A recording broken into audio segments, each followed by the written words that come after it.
आपका एक बार फिर से स्वागत है हमारे YouTube channel education for all में। तो आज हम यहाँ पे जितने भी 1857 की क्रांति से संबंधित प्रश्न बन सकते थे उसका पार्ट 1 लेकर के मैं यहाँ पे आया हूँ और इसका पार्ट 2 भी आएगा। तो ये जो है 1857 की क्रांति आने वाले सभी एग्ज़ाम्स के लिए काफ़ी महत्वपूर्ण है। तो अगर आपने इसको पढ़ लिया तो 1857 की क्रांति से संबंधित एक भी क्वेश्चन आपका किसी भी अपकमिंग एग्ज़ाम में नहीं छूटेगा, वो चाहे एसएससी का कोई भी एग्ज़ाम हो या किसी भी रेलवे, बैंकिंग, किसी का भी एग्ज़ाम हो, कहीं एक भी क्वेश्चन आपका नहीं छूटेगा। तो आप किसी भी कम्पिटिटिव एग्ज़ाम की तैयारी कर रहे हैं तो इसको देख करके ज़रूर जाइए। तो चलिए आज हम शुरू करते हैं आज के पहले सवाल के साथ। तो आज का हमारा पहला सवाल है 1857 से संबंधित कि 1857 का विद्रोह कहाँ से प्रारंभ हुआ था। तो आपके 4 ऑप्शन हैं और ध्यान रखिएगा आज जो है जो हम रैपिड फायर राउंड में चलेंगे, यानी कि मैं ज़्यादा डिटेल में नहीं करूँगा, इसका जो है कम समय में ज़्यादा क्वेश्चन करने का प्रयास करूँगा। तो पहला सवाल है कि 1857 का विद्रोह कहाँ से प्रारंभ हुआ। देखिए 4 ऑप्शन है, दिल्ली, झांसी, मेरठ या कानपुर। तो इसका जो सही आंसर है वो है मेरठ, यानी कि 1857 का जो विद्रोह है वो मेरठ से शुरू हुआ था। आज का दूसरा प्रश्न है 1857 के विद्रोह का तात्कालिक कारण क्या था। तात्कालिक मतलब उस समय का जो तत्काल तुरंत जो कारण उभर कर आया वो क्या था। यहाँ 4 ऑप्शन है। पहला है चर्बी वाले कारतूसों का प्रयोग, दूसरा है डलहौजी की हड़प नीति, तीसरा है भारतीयों को ईसाई धर्म में परिवर्तन का प्रयास और चौथा है ब्रिटिश तथा भारतीय सैनिकों के वेतन में भारी अंतर। तो देखिए ये सभी के सभी उस 1857 के विद्रोह के कारण हैं, लेकिन कहता है कि तात्कालिक कारण कौन है। तो इसका सही आंसर होगा ऑप्शन नंबर ए, यानी कि चर्बी वाले कारतूसों का प्रयोग। तो इसका सही आंसर हुआ ऑप्शन नंबर ए। 1857 के विद्रोह के समय गवर्नर जनरल कौन थे, यानी कि भारत में उस समय ब्रिटिश सरकार के गवर्नर जनरल कौन थे 1857 के विद्रोह के समय। तो यहाँ भी आपके 4 ऑप्शन है, लॉर्ड कैनिंग, जॉर्ज एंसन, पामस्टन या इनमें से कोई नहीं। तो देखिए इसमें से जो है पामस्टन जो हैं वो उस समय ब्रिटेन के प्रधानमंत्री थे, यानी कि पीएम थे। जॉर्ज अगर एंसन की बात करें तो ये उस समय सेनापति थे। और आपसे यहाँ पे पूछा गया है कि उस समय गवर्नर जनरल कौन थे, तो ऑप्शन नंबर ए लॉर्ड कैनिंग इसका सही आंसर है। आज का अगला प्रश्न है 1857 के युद्ध शुरू होने के बाद सेनापति कौन बना था, यानी कि जो ब्रिटेन था, यानी ब्रिटिश कंपनी का जो सेनापति था वो कौन बना था। तो कहता है कि ऑप्शन यहाँ भी 4 ऑप्शन है, लॉर्ड कैनिंग, जॉर्ज एंसन, पामस्टन या कॉलिन कैम्पबेल। तो कहता है कि इसमें सही आंसर क्या है। तो देखिए अभी हमने कहा कि लॉर्ड कैनिंग उस समय गवर्नर जनरल थे, जॉर्ज एंसन जो हैं उस समय सेनापति थे, और पामस्टन के बारे में हमने कहा कि ये जो हैं उस समय प्रधानमंत्री थे। तो हमारा जो चौथा ऑप्शन है option number D Colin Campbell, वो उस समय यानी कि युद्ध के बाद जो है युद्ध शुरू होने के बाद सेनापति बने थे। अगला सवाल आज का, ये चौथा नहीं एक्चुअली ये 5वां प्रश्न होगा। तो कहता है कि 1857 की क्रांति के रूप में प्रतीक चिन्ह क्या था, यानी कि सिंबल उस समय क्या था। तो यहाँ पे आपका 4 ऑप्शन है, कमल का फूल या गुलाब का फूल, और या तीसरा कहता है कमल का फूल एवं रोटी, या चौथा इनमें से कोई नहीं।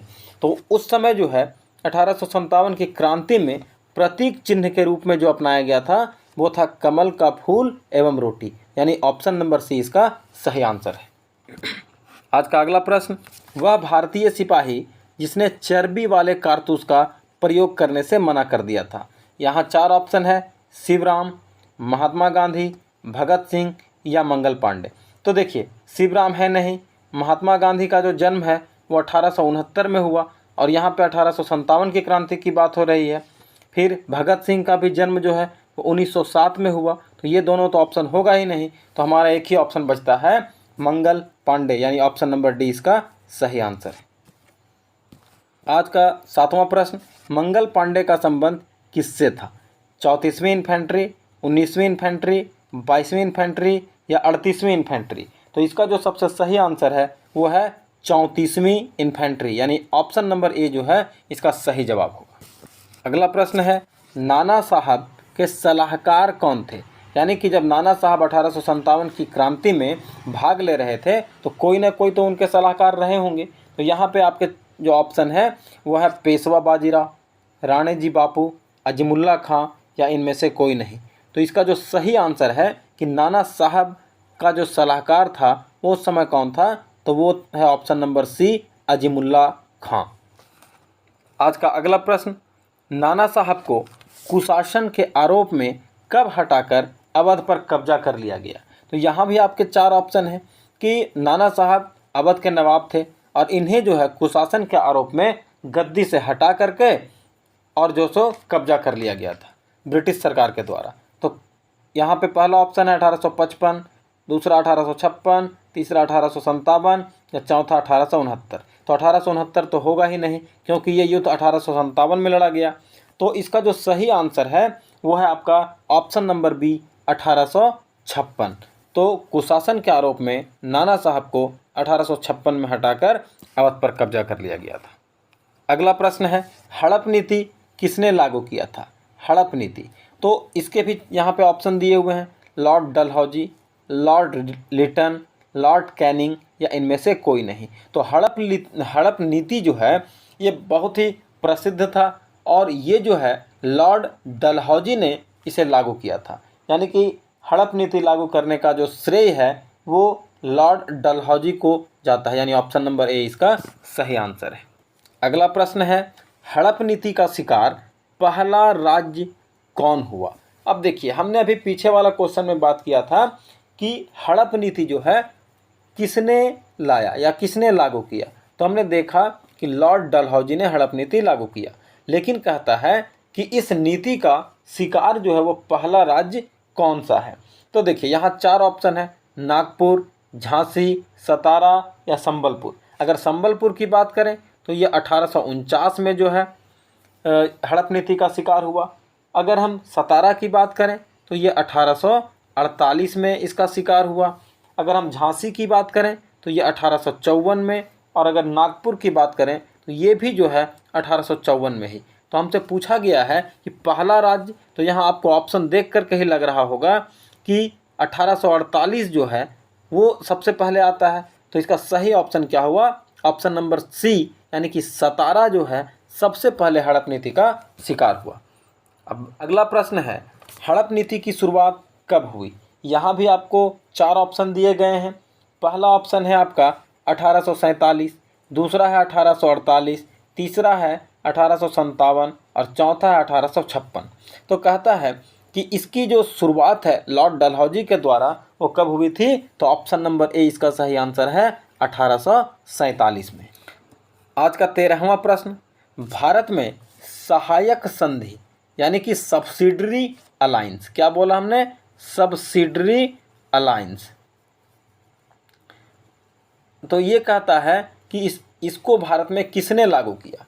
यहाँ आपके ऑप्शन है Lord Wellesley, Lord Dalhousie, Lord Lytton या इनमें से कोई नहीं। तो इसका जो सबसे सही आंसर होगा वो है लॉर्ड वेलेजली, यानी कि आंसर ऑप्शन नंबर जो है वो ए इसका सही होगा, लॉर्ड वेलेजली। अगला प्रश्न, सहायक संधि पर हस्ताक्षर करने वाला पहला राज्य कौन है? देखिए, सहायक संधि जो है वो 1798 से लेकर के 1805 तक चला। तो कहता है कि इसमें सबसे पहला राज्य जिसने हस्ताक्षर किया था, तो हम बात करते हैं एक एक ऑप्शन की। तो देखिए, तंजौर जो है इसने भी 1799 में ही हस्ताक्षर किया था। उसके बाद अवध है वो 1801 में हस्ताक्षर किया। अगर हम बात करें पेशावर नहीं, ये पेशवा है। ये क्या है? पेशवा। तो ये जो है 1802 ईस्वी में, और कहता है कि ये जो हैदराबाद है ये भी है 1799 में। अब यहाँ आपके पास कन्फ्यूजन होगा कि तंजौर भी जो है 1799 और हैदराबाद भी 1799, लेकिन अब दोनों में से सबसे पहले किसने किया था? तो इसका सही आंसर है हैदराबाद। तो ऑप्शन नंबर डी इसका सही आंसर होगा। आज का 15वां प्रश्न, सहायक संधि का अग्रणी किसे माना जाता है। देखिए अग्रणी मतलब सबसे पहले ये किसने शुरू किया था। तो यहाँ पे ये नहीं पूछा है कि ब्रिटिशर्स में या किसी और ने, पूछा है सबसे पहले सहायक संधि का अग्रणी किसे माना जाता है। यहाँ आपके ऑप्शन है फ्रांसीसी governor duplex, Lord Wellesley, Dalhousie या इनमें से कोई नहीं। तो कहता है कि इसका जो सही आंसर है कि सहायक संधि का अगर अग्रणी पूछेगा तो आप बताइएगा कि फ्रांसीसी गवर्नर डुप्लेक्स को इसका श्रेय जाता है। तो इसका सही आंसर हुआ ऑप्शन नंबर ए, फ्रांसीसी गवर्नर डुप्लेक्स। आज का 16वां प्रश्न है आपके सामने कि 1857 के विद्रोह में कानपुर में सैनिकों का नेतृत्व किसने किया। देखिए ये 1857 का जो विद्रोह था वो एक जगह नहीं कई जगह फैला हुआ था। तो कहता है कि अलग अलग क्षेत्र में अलग अलग लोग इसका क्या कर रहे थे, नेतृत्व कर रहे थे। तो कहता है कि 4 ऑप्शन आपके हैं, कुंवर सिंह, तात्या टोपे, लक्ष्मीबाई या नाना साहब। तो कहता है ये चारों में से कानपुर में सैनिकों का नेतृत्व किसने किया था। तो इसका जो सही आंसर है वह option number B, Tatya Tope. आज का अगला प्रश्न है, भारत में ईसाई मिशनरियों का आगमन कब हुआ था। देखिए ईसाई मिशनरी मतलब वो लोग जब इंडिया में आए तो उसके बाद भारतीय लोगों को ईसाई धर्म अपनाने के लिए बोलने लगे, बहुत लोगों को मजबूर भी किया। तो कहता है कि ये जो है कब हुआ। आपका 4 ऑप्शन है, चार्टर अधिनियम 1813, विधवा पुनर्विवाह अधिनियम 1856, सती उन्मूलन 1829। अब देखिए या इनमें से कोई नहीं। तो कहता है कि सती उन्मूलन ये तो है जो पहले किसी पुरुष की मौत हो जाने पर उसकी पत्नी को भी साथ में जला दिया जाता था, तो उससे संबंधित है। ईसाई मिशनरी से इसका कोई लेना देना है नहीं। दूसरा है आपका विधवा पुनर्विवाह। तो कहता है अगर किसी स्त्री के पति की मौत हो जाती है या हो जाती थी तो उस समय क्या होता था कि सती प्रथा चल रही थी, लेकिन बाद में धीरे धीरे क्या हुआ कि जो विधवा थी उसका भी विवाह किया जाने लगा। तो ये 1856 में हुआ। तो इसका भी ईसाई मिशनरी से कोई लेना देना है नहीं। तो एक बचता है चार्टर अधिनियम 1813, यानी ऑप्शन नंबर ए इसका सही आंसर हुआ। आपका अगला प्रश्न है, रानी लक्ष्मीबाई का मूल नाम क्या था। मूल मतलब वास्तविक नाम क्या था जो बचपन में था। यहाँ आपके 4 ऑप्शन हैं, मणिकर्णिका, जयश्री, पद्मा या अहल्या। अभी हाल ही में आपने एक पिक्चर भी देखा था, उस पिक्चर में था मणिकर्णिका नाम की एक पिक्चर थी, और उसमें आप देखे होंगे कि एक अभिनेत्री जो है उन्होंने इसी रानी लक्ष्मीबाई का रोल किया था। और आप इस पिक्चर के माध्यम से आप समझ सकते हैं कि लक्ष्मीबाई का मूल नाम क्या था। तो मणिकर्णिका, यानी ऑप्शन नंबर ए इसका सही आंसर है। अगला प्रश्न है, भारत में सती प्रथा का उन्मूलन किसके समय में हुआ। यहाँ आपके ऑप्शन है लॉर्ड विलियम बेंटिक 1829 में, या 1856 में लॉर्ड कैनिंग, या 1855 में लॉर्ड डलहौजी, या इनमें से कोई नहीं। तो इसका जो सबसे सही आंसर है कि सती प्रथा का उन्मूलन जो है किसके समय में हुआ। तो हुआ तो था लॉर्ड विलियम बेंटिक के समय में। और ये कब हुआ था, तो कहता है कि 1829 में हुआ था। अच्छा, इसमें एक भारतीय व्यक्ति का भी बहुत बड़ा योगदान था, जो थे राजा राममोहन राय। राजा राममोहन राय, हालांकि ये राजा नहीं थे, लेकिन इन्हें राजा की उपाधि दी गई थी। तो इसका सही आंसर हुआ ऑप्शन नंबर ए, लॉर्ड विलियम बेंटिक 1829 में। 20वां प्रश्न है, 1857 में अंग्रेजी साम्राज्य के विरुद्ध पंजाब में किस सशस्त्र विद्रोह किया गया। ये नहीं, देखिए ये यहाँ मिस्टेक है। 1857 में अंग्रेजी साम्राज्य के विरुद्ध पंजाब के किस शासक ने विद्रोह किया था, यानी कि वहाँ से इसका नेतृत्व जो है वो किसने किया। तो देखिए, या फिर आप कह सकते हैं कि सशस्त्र विद्रोह का मतलब होता है शस्त्र के साथ। तो यहाँ पे आपके 4 ऑप्शन हैं, सैनिकों ने, नामधारी सिखों ने, अकाली सिखों ने, या निरंकारी सिखों ने। तो इसका जो सही आंसर है वो है आपका ऑप्शन नंबर बी, नामधारी सिखों ने। यानी कि 1857 में अंग्रेजी साम्राज्य के विरुद्ध पंजाब में नामधारी सिखों ने सशस्त्र विरोध किया। यानी कि शस्त्र के साथ इन्होंने विरोध किया था। तो वो कौन थे? नामधारी सिखों में। तो इसका सही ऑप्शन हुआ ऑप्शन नंबर बी। आज का 21वां प्रश्न है, किस एक्ट के तहत भारतीय सिपाहियों को समुद्र पार करना अनिवार्य कर दिया गया? देखिए, पहले ये मान्यता थी कि अगर हम समुद्र पार करते हैं, मान लीजिए कि ये समुद्र है, और अगर हम समुद्र पार करते हैं तो इससे हमारा धर्म नष्ट हो जाएगा। लेकिन कहता है कि ब्रिटिश सरकार ने एक ऐसा एक्ट लाया जिसके बाद भारतीय सैनिकों को समुद्र पार करना क्या हो गया? अनिवार्य हो गया। तो कहता है वो एक्ट कौन सा था? तो आपके यहाँ 4 ऑप्शन है। सेना एक्ट 1856, जनरल भर्ती सेवा एक्ट 1856, सेवा एकता 1856 या देश सिपाही एक्ट 1857। तो इसका जो सबसे सही आंसर है वो है ऑप्शन नंबर बी, जनरल भर्ती सेवा एक्ट 1856, यानी ऑप्शन नंबर बी इसका सही आंसर हुआ। अंग्रेजी भारतीय सेना में चर्बी वाले कारतूसों से चलने वाली एनफील्ड राइफल कब शामिल की गई थी? देखिए, ऐसा नहीं था कि स्टार्टिंग से ही, शुरुआत से ही ये चर्बी वाले कारतूसों को यानी कि एनफील्ड राइफल को शामिल किया गया था।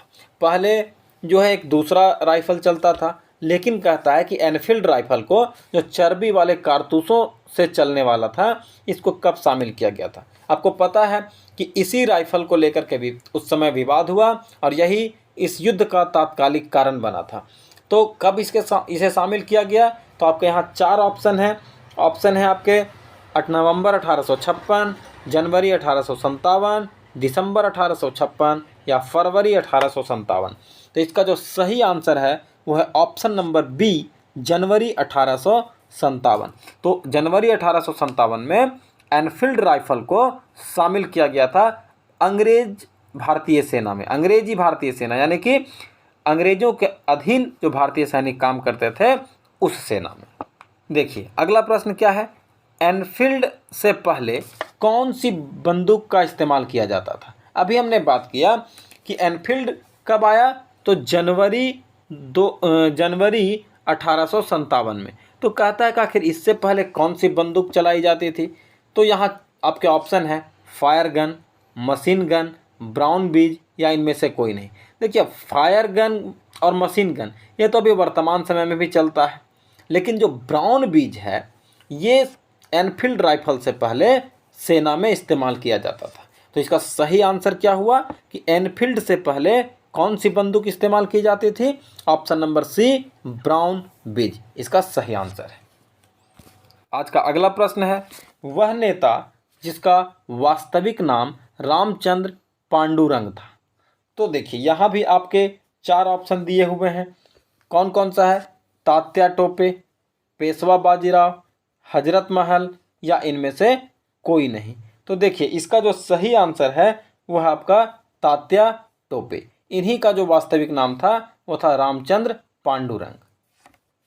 आज का 25वां प्रश्न आपके सामने है, मंगल पांडे ने 20 मार्च 1857 को किन 2 ब्रिटिश अधिकारियों की हत्या कर दी थी? तो देखिए, इन्हीं की हत्या के बाद मंगल पांडे को अरेस्ट करने का ऑर्डर जारी होता है। उसके बाद वहाँ के जो सिपाही थे भारतीय, उन्होंने तो अरेस्ट नहीं किया, लेकिन बाद में मंगल पांडे को अरेस्ट भी कर लिया गया था और फांसी की भी सज़ा दी गई थी। तो कहता है कि इन्होंने किन 2 ब्रिटिश अधिकारियों की हत्या कर दी थी? आपके ऑप्शन है ह्यूसन व बाघ, ह्यूसन व डलहौजी, बाघ व लॉर्ड लिटन या इनमें से कोई नहीं। तो इसका जो सही आंसर है वह ऑप्शन नंबर ए, ह्यूसन व बाघ, यानी कि ह्यूसन व बाघ की हत्या इन्होंने 20 मार्च 1857 को कर दी थी। अगला प्रश्न है, सर्वप्रथम किसने 1857 के विद्रोह के तुरंत बाद इसे एक राष्ट्रीय विद्रोह की संज्ञा दी थी? तो यहाँ यानी कि 1857 का जो विद्रोह हुआ उसको राष्ट्रीय विद्रोह करार दिया था। तो यहाँ आपके ऑप्शन हैं बेंजामिन डिजराइली, वी.डी. सावरकर यानी विनायक दामोदर सावरकर, ताराचंद या के.एम. पर्णिकर। तो इसका जो सही आंसर है वह option number A, Benjamin Disraeli. ये ऐसे व्यक्ति थे जिन्होंने 1857 के विद्रोह के तुरंत बाद, ध्यान दीजिएगा, तुरंत बाद इन्होंने इसे एक राष्ट्रीय विद्रोह की संज्ञा दी थी। तो आंसर क्या हुआ? Option number A, Benjamin Disraeli. आज का अगला प्रश्न है, 1857 के विद्रोह की शक्ति का सबसे महत्वपूर्ण तत्व कौन सा था? देखिए, इसका कहने का मतलब है कि आखिर किस कारण से 1857 के विद्रोह के बारे में लोग सोच सके, आखिर क्या ऐसा तत्व था सबसे महत्वपूर्ण।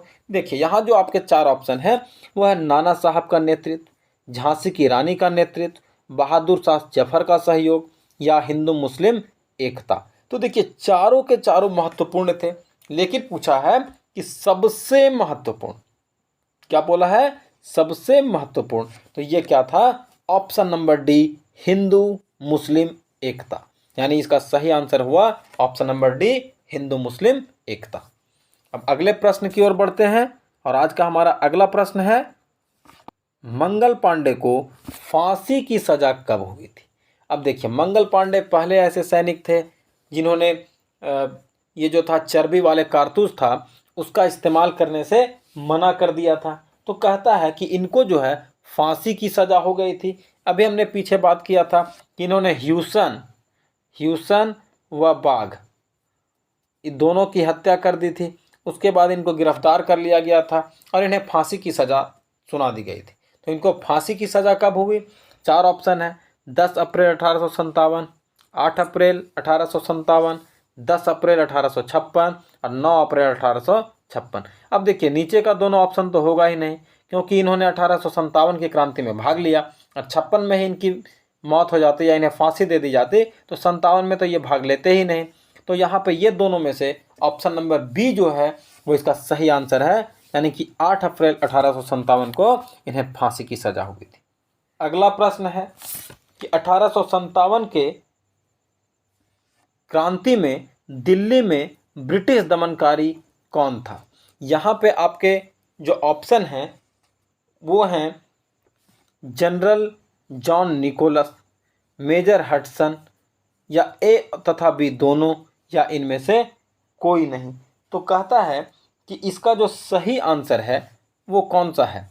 1857 की क्रांति में देखिए, दिल्ली से जो बहादुर शाह जफर नेतृत्व कर रहे थे, तो वहाँ पे कौन सा ऐसा ब्रिटिश दमनकारी था जिसने इस युद्ध को दबा दिया?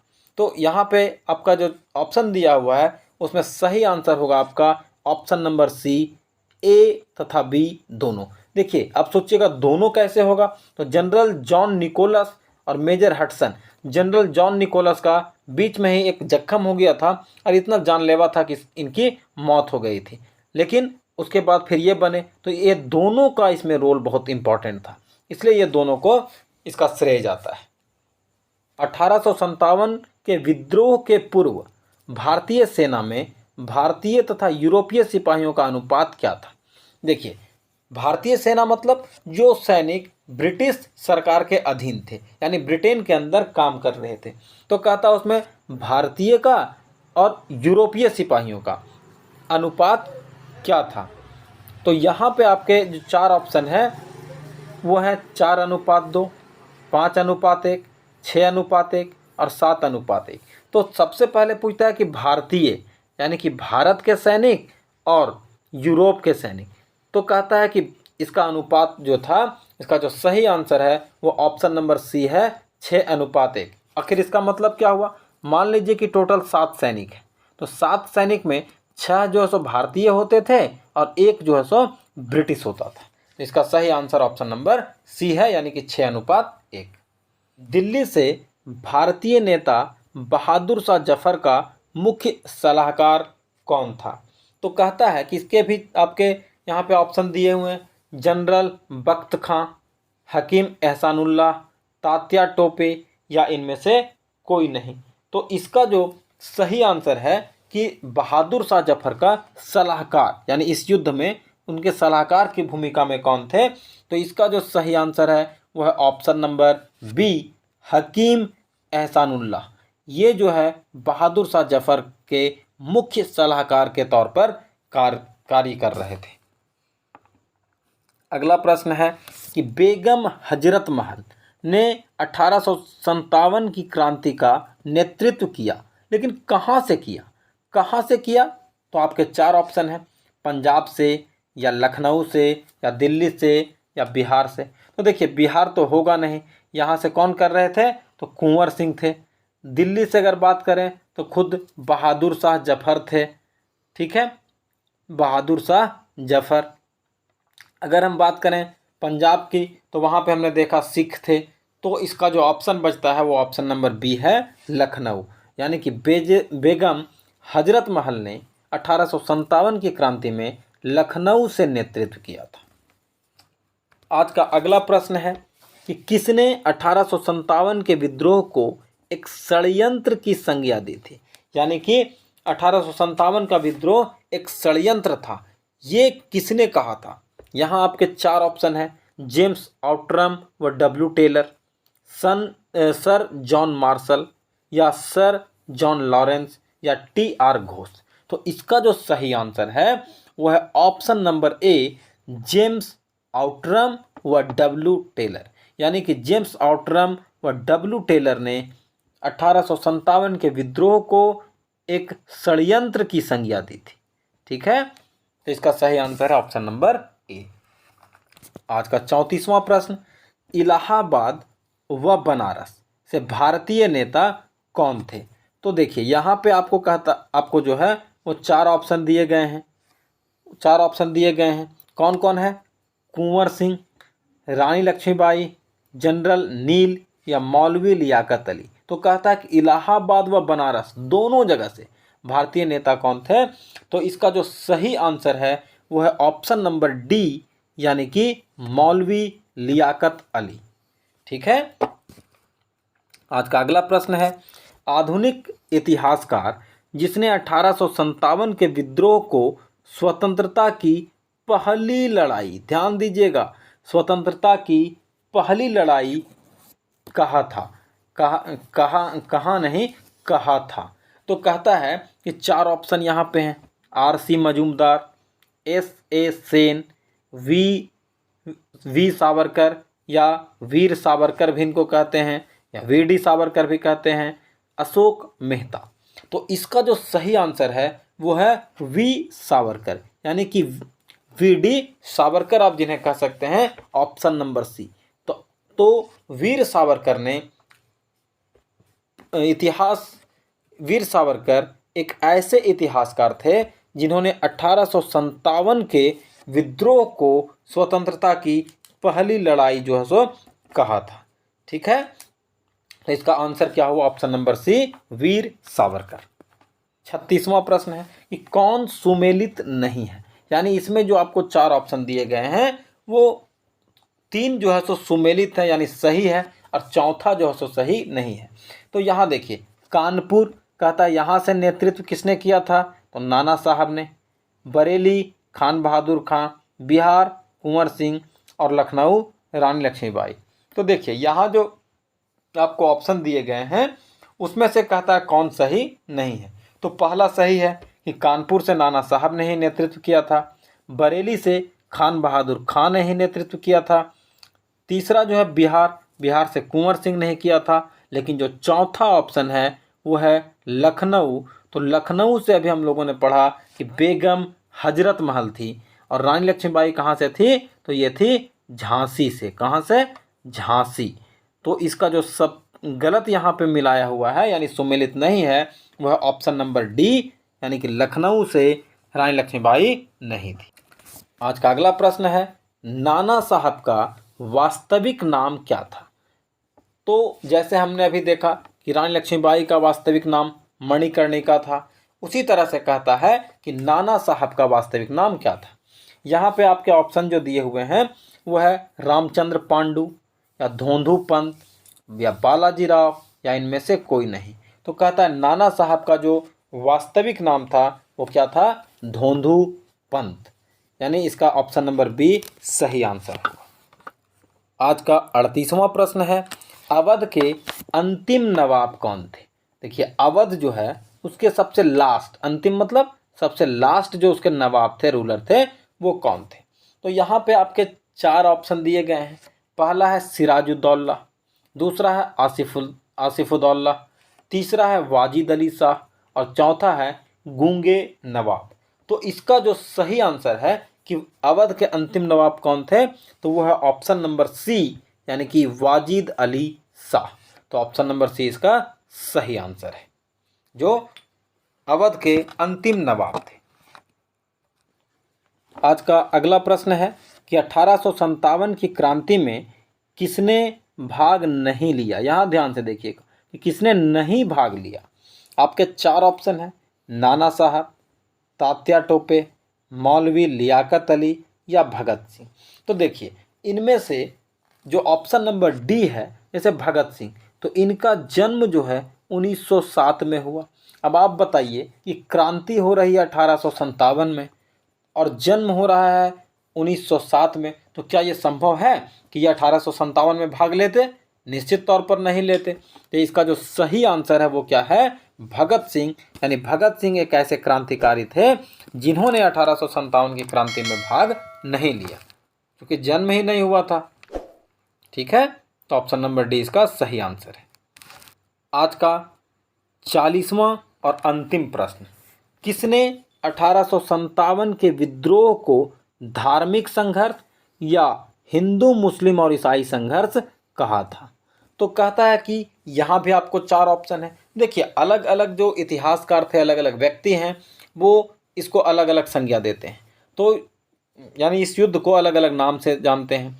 तो कहता है कि यहाँ पे किसने 1857 के विद्रोह को धार्मिक संघर्ष या हिंदू मुस्लिम और ईसाई संघर्ष कहा?